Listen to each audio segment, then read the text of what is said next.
Tapi dunia internasional memandang Anies Baswedan sendiri gimana Pak? Kan dia sering tampil di Chatham House kemarin ya. Di forum-forum internasional gagah Pak. Ini kan saya ini punya juga forum-forum semacam ini. Ini terus terang aja, ini bagian perkibulan dia. Jangan percaya pula, alam.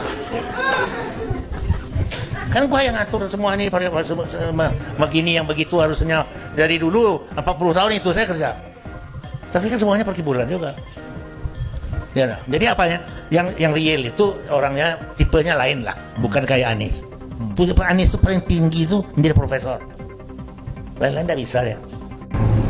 Many old friends who have been working together in the past few years for meeting today allow me to express my appreciations. Thank you very much for having me in this conference of a community that is of not my department when I did my undergraduate. I was trained as an economist. I did my graduate programs in public policies and political science, and had the opportunity to work with many architects. So I'm truly honored. It is indeed a pleasure to join all of you. And this is a place where architecture is not only discussed. I believe this is a place where architecture is also being questioned and challenged and perhaps reimagined.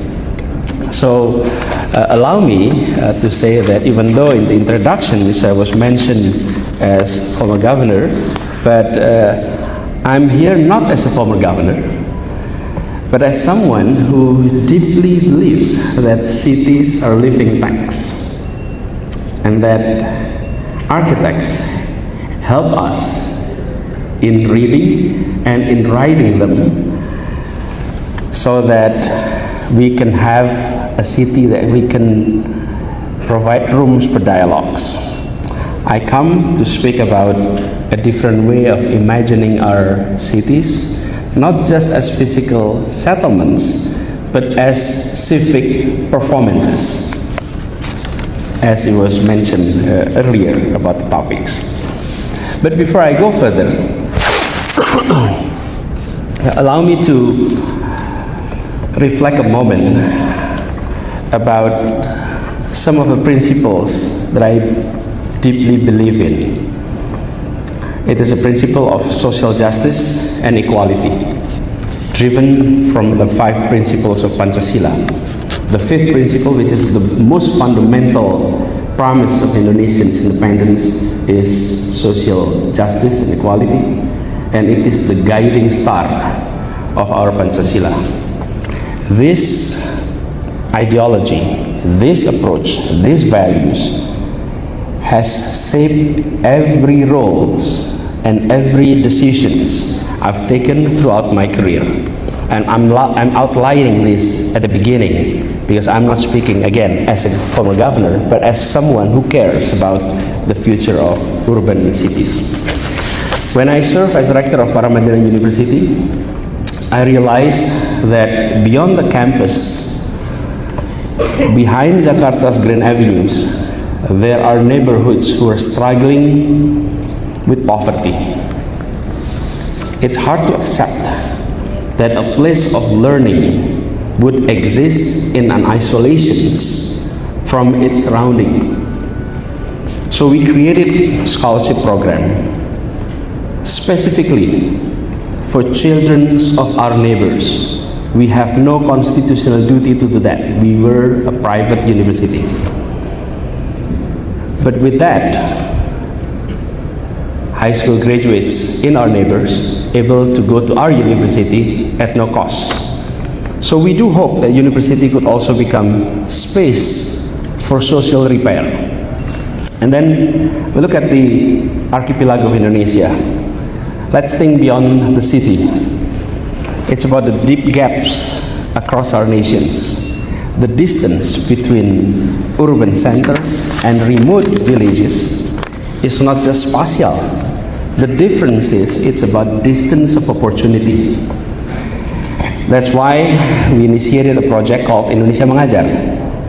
It's a movement to send the nation's brightest university graduates to the remote area, to the most remote area of Indonesia, So sending a graduate of aeronautics from ITB to Kapuas Hulu. Let me give you illustrations going to Kapuas Hulu. 1 hour flight from Jakarta to Pontianak, 26 hours by bus to Kapuas Hulu, 5 hours by boat, and then another hour by motorcycles to reach the village. So you can go to London back and forth, and you're not there yet. Just to give you illustrations. Why that is the case, we want to ensure that we are part of those who want to make sure that the gap of opportunity can be narrowed. So I continued responsibility. I serve as Minister of Education, and again, we launched a project called Guru Garis Depan, a civil service initiative that placed permanent, well-supported teachers in the frontiers, in the outmost and the most disadvantaged regions in our archipelago. These teachers were not designed simply to teach, simply for being an educator, but they are designed to be community leaders in the long run, anchoring the presence of the states where it had long been struggling to fulfill.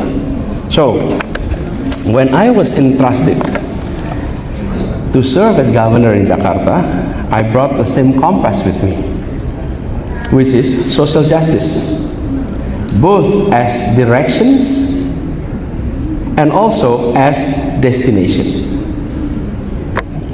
I'll speak more in a moment about how we tried to apply this principle through the tools of architecture and urban design.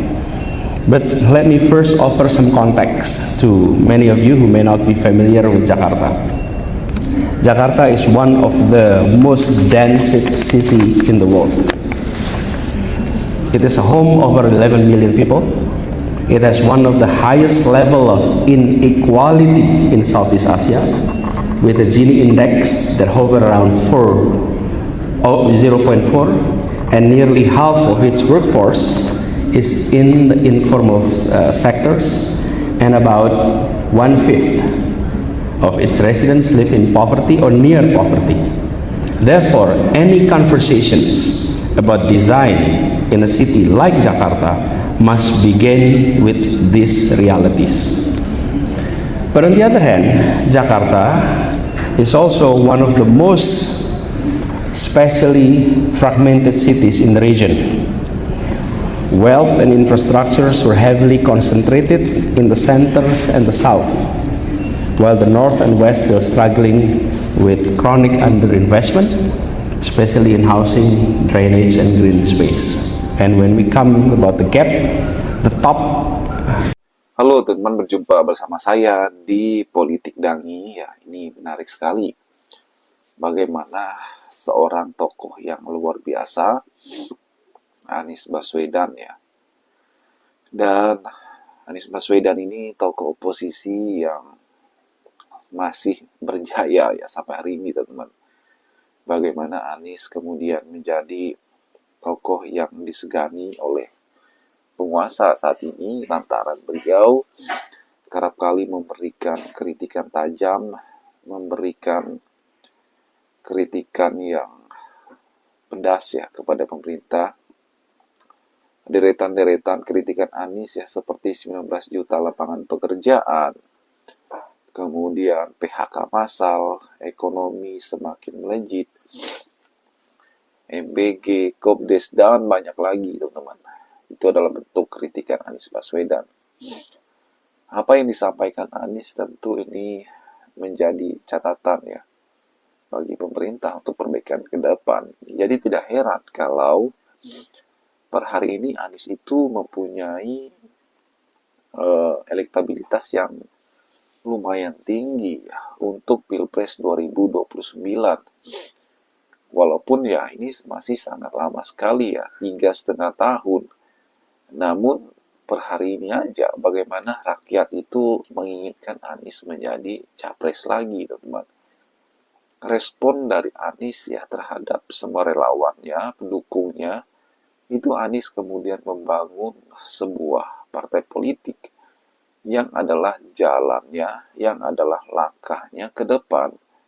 Partai politik yang membangun partai politik yang akan membawanya menuju Pilpres 2029 nanti. Gerakan rakyat ya, walaupun di sana sini ya dihina, ditolak oleh sebagian orang ya, tentu ini menjadi vitamin bagi Anies untuk tetap semangat ya. Dan gerakan rakyat terus membangun partainya ya, memenuhi syarat sebagai sebuah partai ya untuk mendapatkan SK Kemenkumham. Kita yakin bahwa Partai Gerakan Rakyat bisa mengalahkan paling tidak PSI, teman-teman ya. PSI itu sudah lama menjadi partai 10 tahun lebih, namun belum lolos ke Senayan. Saya yakin bahwa Gerakan Rakyat jauh lebih hebat ya daripada PSI. Dan para pembenci Anies seperti Kodari, Fahri Hamzah, Irma Caniago, tentu ini akan kepanasan kalau misalnya melihat Anies ya menjadi pemimpin masa depan Indonesia. Bagaimana menurut kalian?